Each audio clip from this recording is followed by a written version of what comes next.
Clives, West here receiving, over. Yeah, receiving, over. Yeah, if you switch your channel to 2 now, you'll hook up with the ALP operator, over. Right, switching to 2 to communicate with the ALP operator now, over. Roger. You're receiving, Westy, over. Yeah, that informative's gone, mate. Thank you very much for that. Yeah, just for your information, mate, Eamon's alright here at the moment. Do you want me to come and assist, or do you want me to stay here? Negative, you stay and give me a hand. Yeah, received. Yeah, Firefighter Clives receiving, over. Yeah, you need spare bods there, Pete.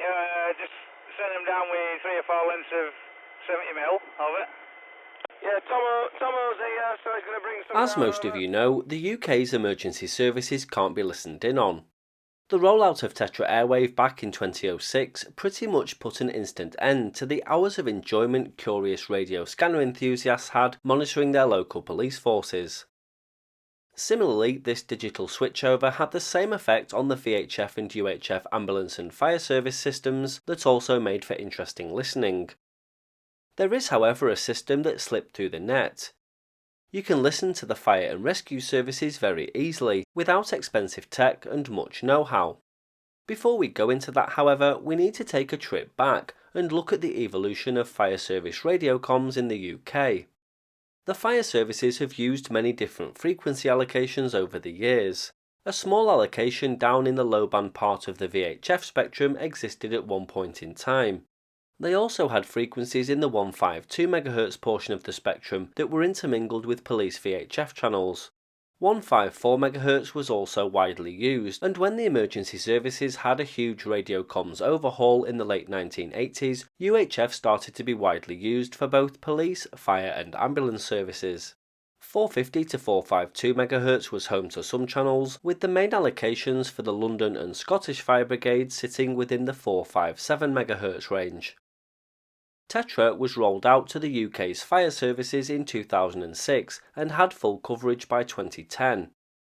While airwave is the umbrella term given to the country's Tetra-based emergency radio system, the fire services use what is known as Firelink. Firelink is a private, secure, digital terrestrial trunked radio network designed and built by Airwave. It's basically the same system and is all linked.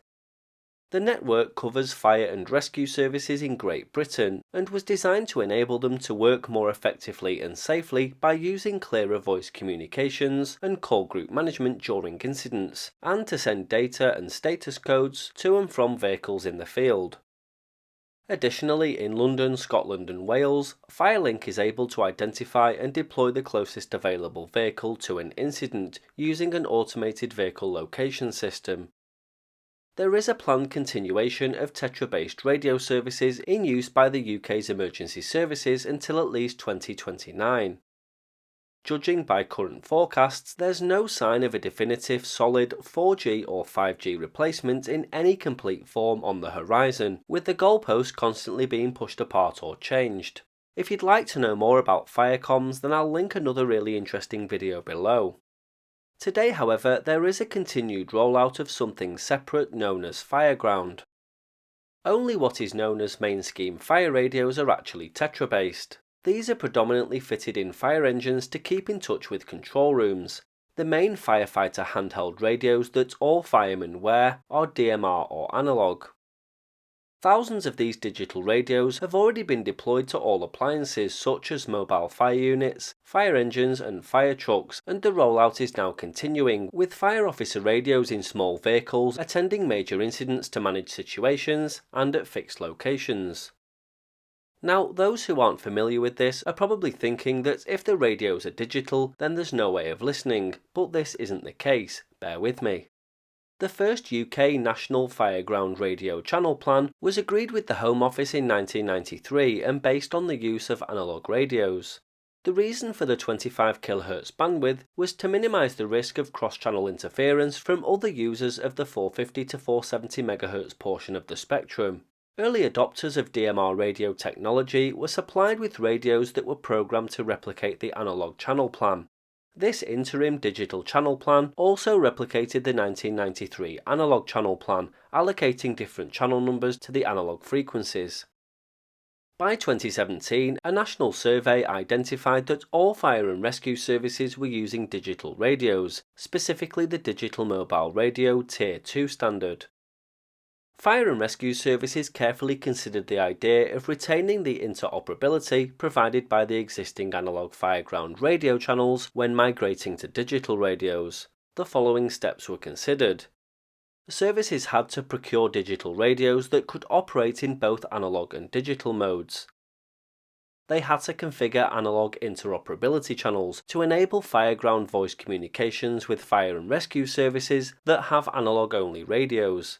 This point was made despite the survey stating that all services had moved to digital radios. They had to clearly identify the suitable analogue fallback channels. They had to consider any neighbouring fire and rescue services' existing Fireground radio configurations. It was important to ensure that the radio configuration file was compatible with neighbouring services already using digital radio. This was basically a Fireground code plug for DMR radios. And finally, they had to ensure that the configuration file setting best reflected regional dialects and accents. As of today, a newer channel plan is in place and used by fire brigades. This includes 8 analogue channels and 8 digital channels with 1 spare that can be user-defined, and you can listen to them all. Fireground handheld radios are mainly on the frequency 457.0375 or channel 1. Depending on where you are in the UK, they may either be on analogue or DMR, and both can be listened to. This hose reel's working alright, isn't it? Yeah, it should be, it just needs turning on. No worries, right, we're just going to turn it on, get a little damp spot in the corner. Yeah, received. Do you know that you're on turtle speed, over? Have you any heat on you there? Firefighter Brownson, you're receiving, over? Yeah, receiving, go ahead. I've had to knock your pressure down to 9 bar, Gareth, because this water supply was starting to overdraw. But you can manage with that, can you, at the moment? Over. Yeah, that's no problem at all, Pete. That's a really good jet as it is. Over. Okay. How's you looking up there, Mark? You can listen to the analogue radios on a conventional scanner or programmable UHF two-way radio. Even a Bofeng will cover these frequencies. If your local service uses DMR, then a scanner such as an AOR DV1 or Whistler TRX1 or TRX2 will demodulate their transmissions. If you're on a tight budget, an Anytone AT-D878 UV2 Plus will also do the job without a code plug. A radio like the Alunce HD1 or Retivis RT3 will also receive the DMR Fireground transmissions with a code plug. And for those on a really tight budget, a cheap SDR dongle with some simple plug-in software will do as well. So that's Fireground, the only UK emergency services radio you can actually listen to, and it really does make for interesting listening. Yeah, hold on, mate. Muggy? Yeah, that's me on the ground monitor, mate. Could you tell us where to direct it, bud? Just let us know when we're on, mate. Is that any better? Roger. Muggy, it's Gazzy receiving. Just be aware that you're on the limits of your reach at the moment, and it's warning time, so I don't think you'll be able to get out any further. You'll be able to go left and right, though. Over. Muggy, you receive? Muggy, do you receive? Yeah, it's shone down below, mate. Are we going to bend?